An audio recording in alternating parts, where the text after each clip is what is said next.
Former Premier Mike Baird said he'd come to the corruption inquiry with a heavy heart. I am devastated to be here giving evidence, given events that have taken place. Gladys is a close personal friend. He told the hearing his friend had kept him in the dark about her 5-year relationship with Daryl Maguire until the ICAC made it public last year.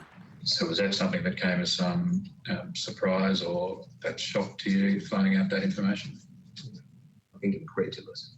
And she also hadn't disclosed it to the Expenditure Review Committee she chaired as Treasurer, even though it was assessing a $5.5 million grant for a gun club in Mr Maguire's electorate in 2016. Certainly, I think it should have been disclosed. Mr Baird believes if it had been, Gladys Berejiklian could have managed the situation. I thought, knowing her in terms of integrity and character, that she would be able to manage the conflict.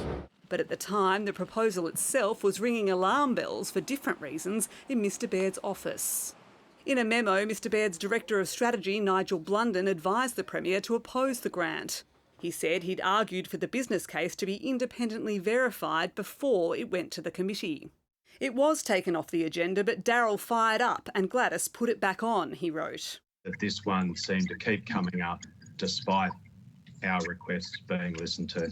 Gladys and heirs want it. No doubt they've done a sweetheart deal with Daryl, but this goes against all of the principles of sound economic management. Mr Baird, doesn't sweetheart deal imply some sort of quid pro quo? Well, I mean, it could condition it, but I think that's my interpretation of it. My reflection would be that they've supported Daryl's relentless pursuit of this particular project. Mike Baird gave evidence that he hadn't seen Gladys Berejiklian treating Daryl Maguire any differently to other MPs or acting in a biased way. He said despite the concerns raised about the proposal, it still had merit as a regional initiative, especially given the political damage the coalition had suffered a month earlier when it lost the Orange by-election. Sarah Gerrathy, ABC News, Sydney.